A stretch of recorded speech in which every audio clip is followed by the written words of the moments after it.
നമസ്കാരം. വടകരയിലെ വിവാദ വ്യാജ വീഡിയോ വിഷയത്തിൽ കെ ശൈലജ, മഞ്ജു വാര്യർ എന്നിവരുടെ പേരെടുത്തു പറഞ്ഞ RMP നേതാവ് നടത്തിയ പരാമർശം വലിയ വിവാദമാക്കി തീർക്കാൻ ശ്രമിക്കുന്നത് ആരാണ്? CPM ആണെന്ന് പറയേണ്ടി വരും. സത്യത്തിൽ വടകരയിലെ വ്യാജ വീഡിയോ ആരുടെ നിർമ്മിതിയായിരുന്നു? അതും CPMന്റെ നിർമ്മിത ബുദ്ധിയായിരുന്നു അല്ലെ?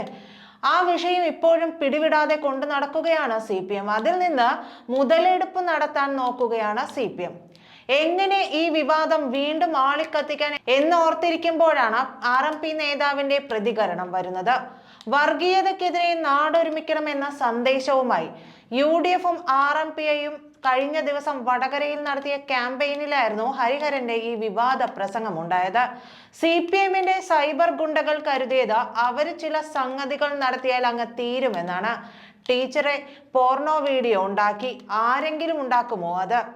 മഞ്ജു വാര്യരുടെ പോർണോ വീഡിയോ ഉണ്ടാക്കിയെന്ന് കേട്ടാൽ നമുക്ക് മനസ്സിലാവും. ആരെങ്കിലും ഉണ്ടാക്കുമോ അത്? ആരുണ്ടാക്കി? ഇതുണ്ടാക്കിയതിൽ P മോഹനന്റെ മകൻ ജൂലിയസ് നിക്കിതാസിന് വല്ല പങ്കുമുണ്ടോ എന്നിങ്ങനെയായിരുന്നു ഹരിഹരന്റെ വാക്കുകൾ. TS ഹരിഹരൻ കഴിഞ്ഞ ദിവസം നടത്തിയ സ്ത്രീവിരുദ്ധ പരാമർശത്തിൽ മാപ്പ് പറച്ചിൽ മതിയാകില്ലെന്നാണ് ഇപ്പോൾ CPM കോഴിക്കോട് ജില്ലാ സെക്രട്ടറി P മോഹനൻ അഭിപ്രായപ്പെട്ടിരുന്നത്. സംഭവത്തിൽ നിയമപരമായി മുന്നോട്ട് പോകുമെന്നും ഇവർ പറഞ്ഞിരുന്നു. CPMന് തലവേദനയായ RMPയെ ഒതുക്കാൻ കിട്ടിയ അവസരമായാണ് ഇതിനെ CPM കാണുന്നത്. സത്യത്തിൽ ഇതിന്റെ വേവലാതി കൊള്ളേണ്ടത് മഞ്ജു വാര്യരല്ലേ? കാരണം മോഹനൻ പറയുന്നത് മഞ്ജു വാര്യരുടേതൊക്കെ ആണെങ്കിൽ ആരെങ്കിലും ഒക്കെ കണ്ടേനെ എന്നാണ്. ഈ വയസ്സായ സ്ത്രീയുടേത് ആര് കാണാനാണ് എന്നതും.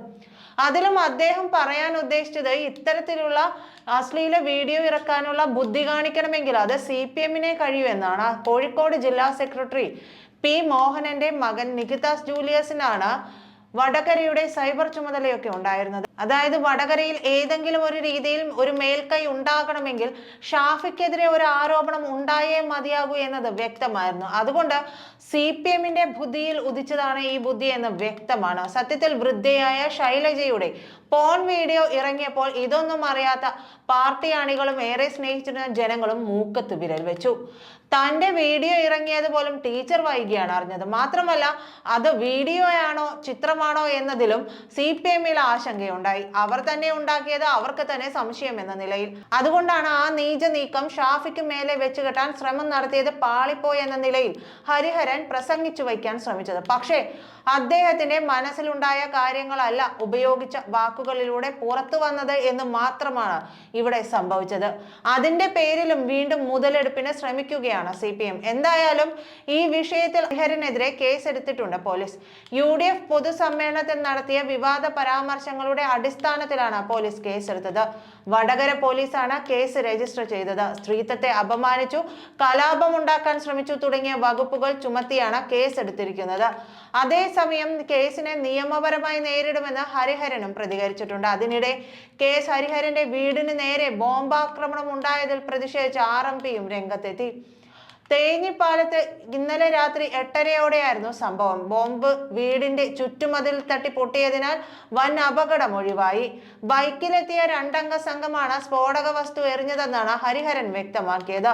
സ്ഫോടക വസ്തു ആക്രമണത്തിന് പിന്നിലും CPM പ്രവർത്തകരാണെന്ന് വ്യക്തമാണ്. കെ രമ MLA ഇത്തരത്തിൽ തന്നെയാണ് പ്രതികരിച്ചതും. വിഷയം വളരെ ഗൗരവതരമാണ്. ഇത്തരമൊരു ആക്രമണം അംഗീകരിക്കാനാകില്ലെന്നാണ് രമ കൂട്ടിച്ചേർത്തത്. സ്ത്രീവിരുദ്ധ പരാമർശത്തിൽ ഖേദം പ്രകടിപ്പിച്ചയാളാണ് KS ഹരിഹരൻ. എന്നാൽ വിഷയം ഇവിടം കൊണ്ടൊന്നും വിവാദം അവസാനിക്കുന്നില്ലെന്ന് വാർത്താ സമ്മേളനം നടത്തി P മോഹനൻ പറഞ്ഞ പ്രസ്താവനയെ ഈ ഘട്ടത്തിൽ സംശയിക്കുന്നുണ്ട്. ഇന്നുച്ച മുതൽ KS ഹരിഹരന്റെ വീടിന്റെ പരിസരത്ത് ഒരു കാറിന്റെ സാന്നിധ്യം ഉണ്ടായിരുന്നു. കാറിന്റെ നമ്പർ അടക്കം നൽകി ഇക്കാര്യം മലപ്പുറം SP അറിയിക്കുകയും ചെയ്തു. വൈകുന്നേരം ഗേറ്റിന് മുന്നിൽ വന്ന് തെറി വിളിക്കുന്ന സ്ഥിതിയും ഉണ്ടായെന്നാണ് കെ രമ MLA പറഞ്ഞത്. വൈകിട്ട് മുതൽ ഒരു സംഘം വീടിന്റെ പരിസരത്ത് റോന്ത് ചുറ്റുന്നത് ശ്രദ്ധയിൽപ്പെട്ടിരുന്നുവെന്നും സ്ഫോടക വസ്തുവിന്റെ അവശിഷ്ടങ്ങൾ ഇതേ സംഘത്തെ വാരിക്കൊണ്ട് പോയെന്നും ഹരിഹരനും വ്യക്തമാക്കിയിരുന്നു. വടകരയിൽ നടന്ന CPM വർഗീയതയ്ക്കെതിരെ നാടൊരുമിക്കണമെന്ന ജനകീയ പ്രതിഷേധത്തിൽ സംസാരിക്കുന്നതിനിടെയായിരുന്നു ശൈലജയ്ക്കും നടി മഞ്ജു വാര്യർക്കും എതിരായ അധിക്ഷേപ പരാമർശം ഉണ്ടായത്. പക്ഷെ ആ പരാമർശം ഇപ്പോൾ ആളിക്കത്തിക്കുന്നത് CPM ആണ്.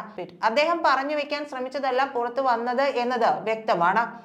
പക്ഷേ ഒരു ഖേദപ്രകടനം നടത്തിയെങ്കിലും അതിനെ തുടർന്ന് പിന്നീട് എന്തിനാണ് അദ്ദേഹത്തിന്റെ വീടിന് നേരെ ബോംബാക്രമണം ഉൾപ്പെടെ CPM നടത്തുന്നത്? അപ്പോൾ ഈ വിഷയം ആളിക്കത്തിക്കാൻ ശ്രമിക്കുന്നത് ടീച്ചറിന്റെ വീഡിയോ ദൃശ്യങ്ങളും അശ്ലീല വീഡിയോ ദൃശ്യങ്ങളും പുറത്തു വന്നത് ആഘോഷിക്കുന്നത് CPM ആണ്. അത് ചുരുങ്ങിപ്പോകുന്ന വിഷയത്തെ വലുതാക്കാൻ ശ്രമിക്കുകയാണ് CPM അതിലൂടെ ചെയ്യുന്നത്. അതിലൂടെ ടീച്ചറെ തന്നെ ഇല്ലാതെയാക്കുക എന്നൊരു ലക്ഷ്യം കൂടി ഇതിലില്ലേ എന്ന് സംശയിക്കേണ്ടിയും ഇരിക്കുന്നു. നന്ദി.